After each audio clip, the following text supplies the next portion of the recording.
আসসালামু আলাইকুম। ডালিয়া ছবি চ্যানেলে আপনাদের সবাইকে আবারও একবার স্বাগত জানাই। দূরে এবং কাছে যে যেখান থেকে আমার ভিডিওটা দেখছেন, আল্লাহর রহমতে সবাই অনেক ভালো আছেন আর আমিও অনেক ভালো আছি। আমি আজকে আমার ফার্মের জন্য একটা কুকুরের বাচ্চা আনছি, যেটাকে আমি পালবো।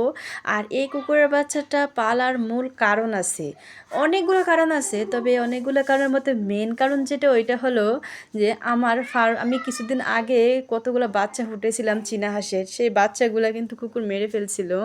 সেই উদ্দেশ্যে কিন্তু আজকে এই কুকুরটা আমার ঘরে আনা। আর এই মুরগিটা দেখতে পারতেছেন, ওর ডিম আমি খেয়ে ফেলছি, তারপরেও কিন্তু ও ডিমের মায়া ত্যাগ করতে পারতেছেন না। ও কিন্তু বারবার আইসা এইখানে বসে পড়ে এই ডিমের জন্য। আর এই যে এখানে আমার একটা মুরগি, এটা কিন্তু আমি মুরগির বাচ্চা ফুটামো, ও মুরগির ডিম দিয়ে বসাইছি। আর এইখানে আছে এই মুরগিটা আমি আবার হাঁসের বাচ্চা ফুটামো, হাঁসের ডিম দিয়ে বসাইছি। এখানে 14টা হাঁসের ডিম দিছি। আর তারপরে এই মুরগিটাও কিন্তু আমি আবার হাঁসের ডিম দিয়ে বসাইছি। এখানে কিন্তু আমি আবার কিছু বাচ্চা ফুটে যাইতেছে, দেরি হইব না, প্রায় 1-2 দিন সময় লাগবে, বাচ্চাগুলো হয়ে যাবে।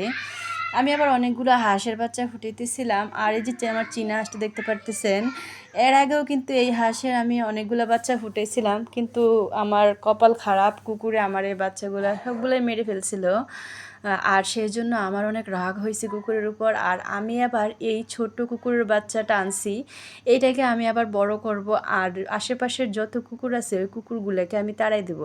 আর এই কুকুর নিয়ে আমার বাচ্চারা কী পরিমাণ দুষ্টামি করতেছে, এই যে দেখতে পারতেছেন। এই কুকুর আমার হাতে কামড়ানোর জন্য ওর প্রচণ্ড খিদে লাগছে, সেজন্য ও হাত খেয়ে ফেলতেছিল।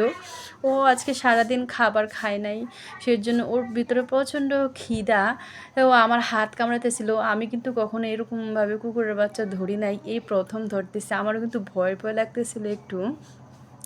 তারপরও যেহেতু আমার এটা পালতেই হবে, এটা আমার জন্য খুবই জরুরি দরকার, সেজন্য আমি ওটাকে চেষ্টা করতেছিলাম, মানে আমি ধরে অভ্যস্ত হইতেছিলাম, শিখতেছিলাম।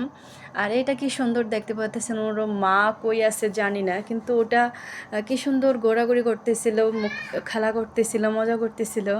ও তো ছোটো বাচ্চা, ও কিছুই বোঝে না এখনও, মার কোল থেকে আসছে। আর এই যে দেখেন আমার ছেলেরা ওই বাচ্চাটাকে নিয়ে যে কী পরিমাণ দুষ্টামি করতেছিল, যে ওইটা বিবেচনা করলে অনেক হয়ে যাবে। আর এটা দেখতে পাচ্ছে ওরা এত বেশি পরিমাণে মজা পাইতেছিল এই বাচ্চাটাকে নিয়ে, অনেক আদর করে দিতেছিল, অনেক খুশি ওগুলোকে নিয়ে।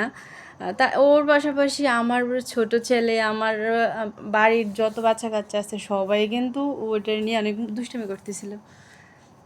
আর এইটাও কত শান্তশিষ্ট, ভদ্র, কত সুন্দর, ওদের সাথে মানায় নিতেছে, মানে কল্পনার বাইরে। তারপরে আমার বাচ্চা বলতেছিল ওটার নাকি খিদে লাগছে, ওটাকে এবার বিস্কিট খাইতে বিস্কিট আনছে। ওটা আবার ঠিকই ওইটার খিদা ছিল প্রচুর, সেই জন্য ওটা বিস্কিটও খেতে চাইছিল, কিন্তু এটা শক্ত, সেজন্য খাইতে পারে নাই। তারপরে চেষ্টা করতেছিল খাইতে। আর তারপরে আমরা ওটার জন্য থাকার জন্য একটা বাসা বানাইতেছি। আমরা ওটা আরামের জন্য কিছু খড় দিছি, খড় দিয়া এটাতে একটা আরামদায়ক একটা জায়গা বানাইছি, এটাতে আমরা কুকুরটাকে আজকে রাত্রে রাখবো।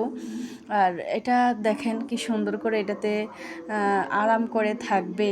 তার পরবর্তীতে কিন্তু আবার আমি আপনাদের সাথে এটার আপডেট নিয়ে আসবো। সো সেই পর্যন্ত সবাই ভালো থাকবেন। আমার চ্যানেলে আপনারা যারা নতুন আছেন, তারা যদি আমার ভিডিওগুলো পছন্দ করে থাকেন, অবশ্যই আমার চ্যানেলটাকে সাবস্ক্রাইব করবেন। আর বেশি বেশি করে লাইক কমেন্ট শেয়ার করে আমার পাশে থাকবেন।